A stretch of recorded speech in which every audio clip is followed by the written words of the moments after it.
What are we chatting about? So, see ya. One of the things that we were going to talk about in the live show, but I think we scrapped it, is the Open 80s. So you got two cars, right? You got the 88, you're doing the full tri-track series with that? Mm-hmm. And then you got the 8, and you're doing what, the Open 80s with those in that car? Mm-hmm. And anything else?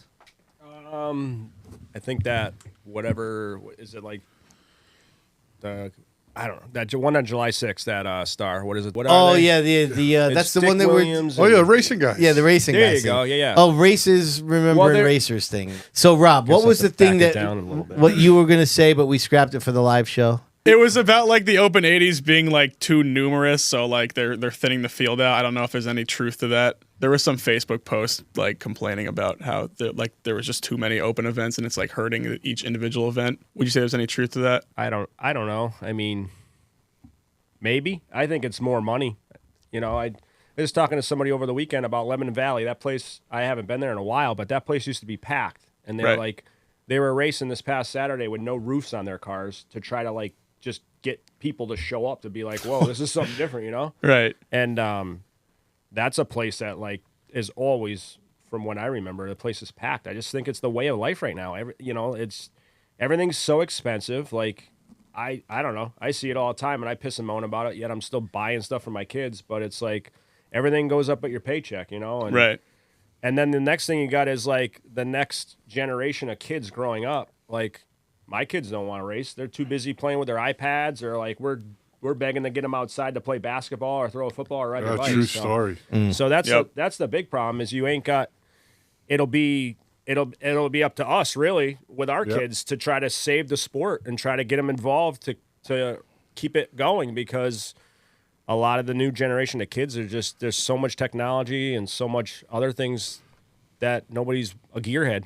Yeah, that's a definite, man, because I remember as a kid running around. I mean, I don't see it much anymore. You know, we just sponsored Mason. Yeah. And we're making him a bunch of shirts. Yeah. Just so happy to be able to do it. You know, if an adult come in, I probably wouldn't do it. Right. Because he's the next generation. That's how I was thinking. Yeah. He's one of the next guys to come up. You know, so you got to keep him hungry. Yep. Woody, what do you have 3 kids? And none of them have the racing bug, huh? I don't know. I just don't. We don't have the time, and I don't think neither one of us think we can afford it. But I just think that I have so much of supporting cast. I think I have the right people surrounding me. Yeah. That, like, I think I could probably pull it off. But you know, I don't know. My oldest son is like really good at every sport. He's like phenomenal at everything. He plays hockey, he plays soccer, he plays basketball, he plays flag football. How old is he? He's 7. Yeah. And I know JJVC said, like, hey, you know, Tyler Hines' dad's got a car. We can go Monday nights at Stafford. But then it's like just the way that the work schedule is. My wife works at a hospital. It's not like she can just be like, oh, I can go in late in the morning, or I can, you know, leave early and make it like I'm pretty lucky. The job that I have, my boss is a huge NASCAR guy. So like he goes to Loudon. You think he'd come home on Sunday, right, after the race, like everybody does? No, he camps till Monday. He takes Monday off. Like, he's that guy, you know? That's the boss you want when you're a racer. Exactly. So it's like whatever you got to do to get your 40 hours in. I don't care what you do, you know, just get them in where, you know, my wife can't do that. So, like, on a Monday night, she's like, well, you know, I'd have to get my work schedule changed. So I'm like, oh, you can watch it on Flow. I'll take both kids. You get home, watch it on Flow, you know? Yeah. But... And then the other thing I can see is, like, I get so fired up. I mean, I've gotten a little bit better, but I can just see I would tell him, like, what I feel like he needs to do, and he'd be like, no, Dad, I got it. And that would be it. I'd be like, all right, load the thing. We're going home. Oh, dude, yeah. Well, welcome to my world. Oh, yeah. I remember that. I can relate to that when I coached Little League for like 7 years back. This is going back a ways, but numerous dads would help out, and then they would just say, just take over. Like, they need another voice, like, because they would explain an example like that, like they're not listening, you know, or they just want to argue with me, and they would put it on me, like, you got to tell them. Because, well, you know, the problem is too is like, you know, no matter how many races Woody has won, if he tries to tell his kid, listen, you're screwing that up, he'll say, Dad, you've never driven one of these, you don't know, right? That's the answer. He might, right? I mean, you get an answer like that, and you're like, holy, all right. My 4-year-old, he's the one that scares me. He's the one that would probably be the racer because he's in the back room playing with the matchboxes. He's like, Daddy Santos, and you know, like, he's got the matchboxes. And I can't believe though, with all the people behind you, you know, even with Grandpa. I mean, is he still into it heavily or no? Your wife's dad? Yeah, but he's they go out to help Bobby. Like yeah, all summer they're out west. But yeah, he would help in a heartbeat. Oh, in a second. I remember I chilled out with those guys. I think before you even met your wife, North South Shootout. It was the first race. Rowan Pennick. I don't know if I think he had bought one of Blewett's cars. Is that one of his first cars he bought? I can't remember. Broke his wrist, didn't he? Yeah. Yeah. Yep. So I had breakfast every morning with Bobby and your father-in-law, and they were like. Every day we had breakfast, and I got to meet them because we hung out like four mornings in a row, and I could just tell that they were racers, you know, like through and through. All Woody would have to say is, "All right, we're going to go racing," and as soon as Bobby decides to back it down, probably everything would divert over to here. Yeah, probably. Yeah. I don't know. I mean, Bobby's got it. He's got it good where he is right now. Yeah. I mean, that's his full-time job, you know. Yeah. He's making a career out of it, but it's also that's what's putting food on a plate, you know. Right. So yeah, they're out there like every weekend, you know, because Erica's like, well, gonna run over and see mom and dad on a Tuesday because they're gonna leave on a Thursday. You know, so so they go every weekend. Pretty much, yeah, through the summer. They're nuts. I mean, they work. Wow. I help them plow snow in the winter, and they work their butts off in the winter. Yeah. To be able to just you know, do what they can in the summer. That's great. I mean, they still work, but I mean, for their age, they work way too hard. I think we're always trying to get them to go on vacations and stuff, but they just, you know, they love racing it. I go down when Sean and them, if we have a week off, man, I go down to North Carolina, and I love traveling and going down there and just being in the moment down there for a while. I don't know if I could do it every weekend like that. I mean, the travel's a lot. A day at the airport. I don't care if it's an hour and a half flight. It's the 2 hours. Right. And then it's it's torture, but I don't know. I could see how they go every weekend, but it gets wearing. I mean, they're out almost every weekend, and his schedule's aggressive like that, like 30 shows, 20 shows, something like that. I think it's more than that. Is it really? I think so.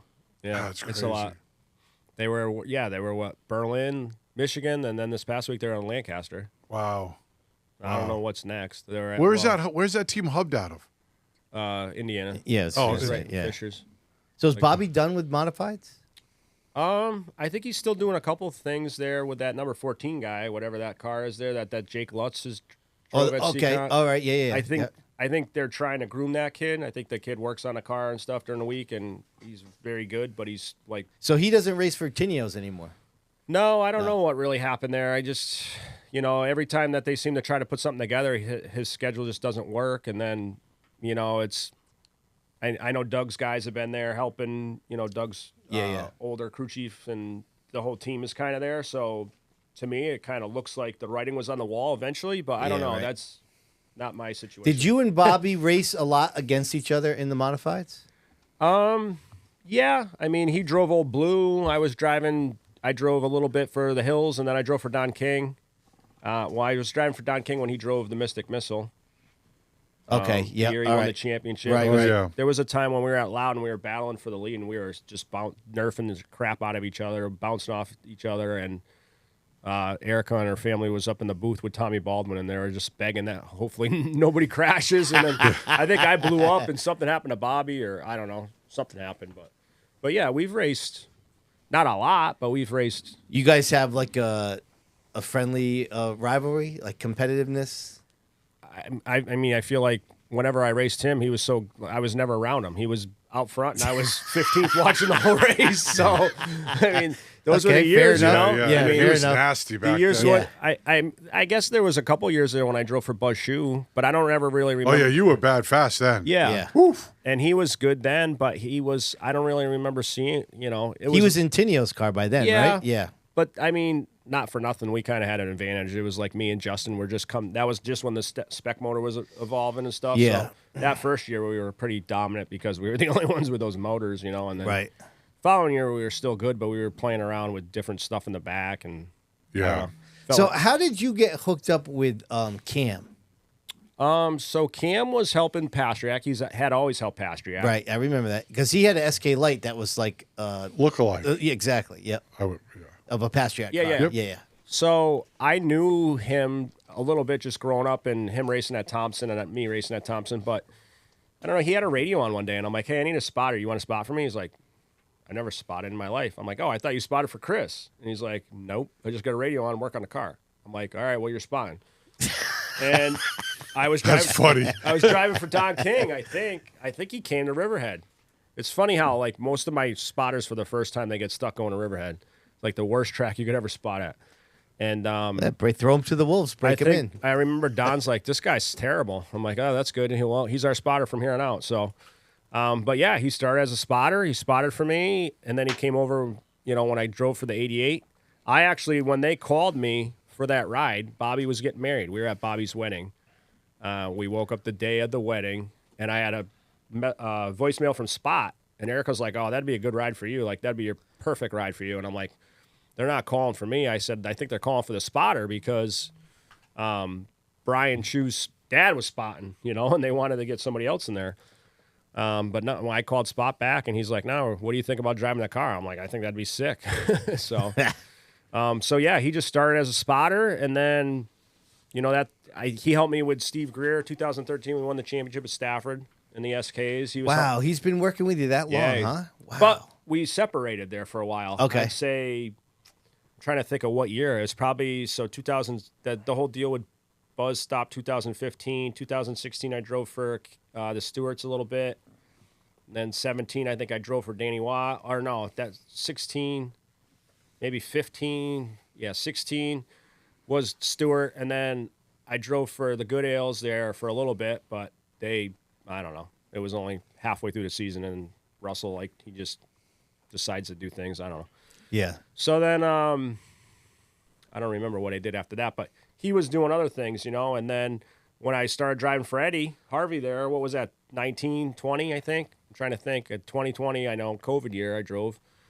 And we were leaving the cars up here because it was just getting to be too much for Eddie bringing them back. So the cars we were leaving them at LFRs, and I was watching my kids and putting them to bed at 8:30 and then going to LFRs and working on the car from 9 to 2 o'clock in the morning. Wow. Yeah. And then Robbie would help scale them the next day. And so Cam out of the blue just asked me, what's going on over there? I see you guys are struggling. What's the deal? He was starting to do his own, So who was part of the team then? Were you just going to LFR by yourself? Yeah. Or you had to, really? Yeah, I just told Eddie, get the thing to LFR, because Rob said he would help scale it and stuff and keep it there, so house it there so he didn't have to bring it back and forth. And how far is that from where you live? It's probably 40 minutes, 35 minutes. Oh, it's wow. 15 minutes from my work. So. Yeah. But yeah, so it worked out all right. It was just late nights, but that's right. what you want to do to go racing, right? We've been there. Right. So so then Cam was just I said talk to Eddie and see, and then he got on board for 2020, but it started a little bit rocky just because Eddie's been doing it for so long. He's a crew chief. He sets the cars up. He's a car chief. Eddie always did all that? Eddie Harvey, yeah. Yeah. Yep. So, I don't know much about it. I just see him online. Yeah. I didn't know if he was just a money man. I don't even know what he does. Does he sell cars for a living? I was trying to. Yeah, he sells pre-owned cars, I think. That's what I thought. But he still does it, yeah. Yeah, I didn't know what I didn't know if he was just a money man or if he was really involved like that. He was working at a dealership as well, too. And then he retired from there. Yeah. But he still does the pre-owned stuff. But yeah, so you got two crew chiefs together, and he wants to do things one way and Cam wants to do something the other way. It was kind of rocky for a little while. Yeah. But then you got Doug there. So who was the peacemaker? You?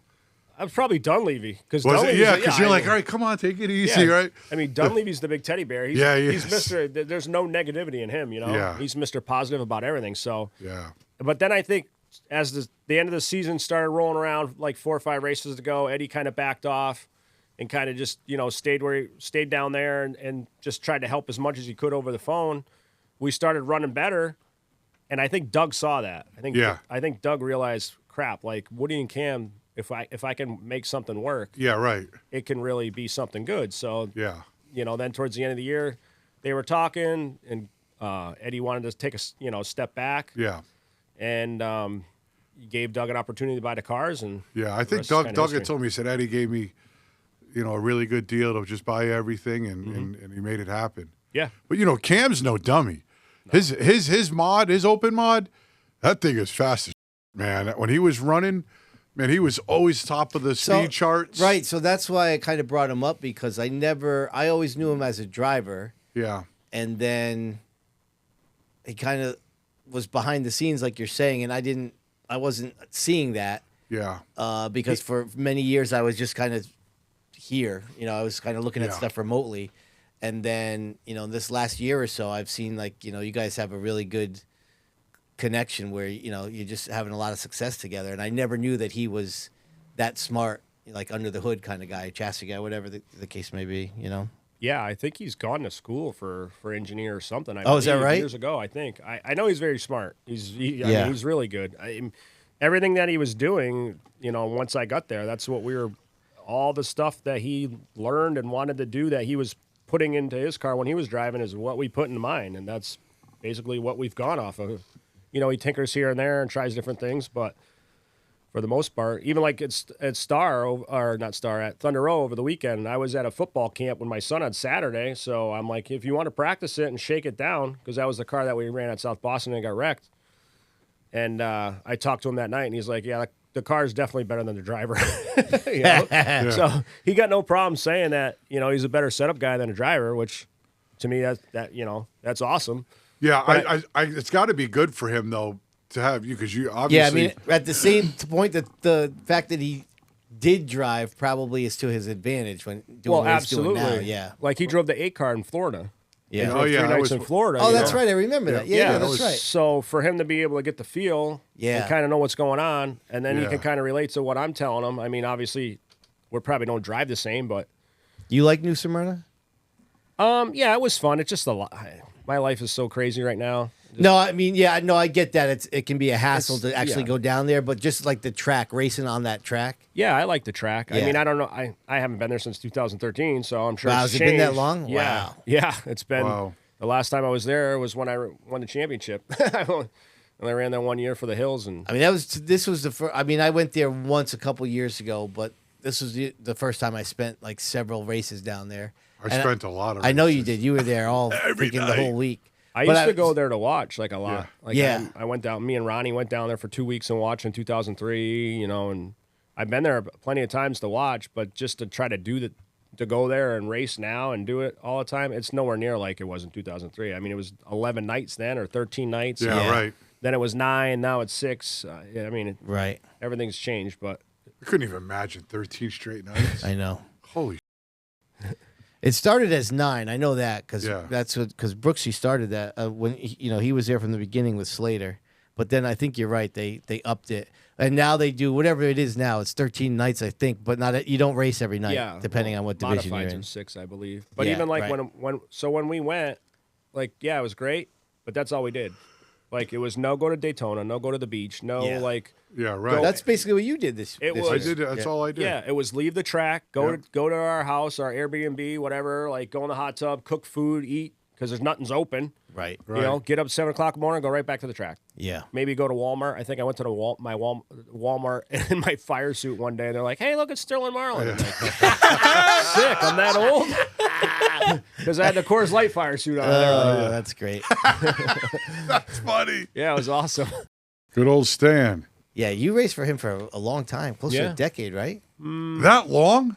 It was a while, right? 6, 7, 8 years then? That might have been some of your greatest driving.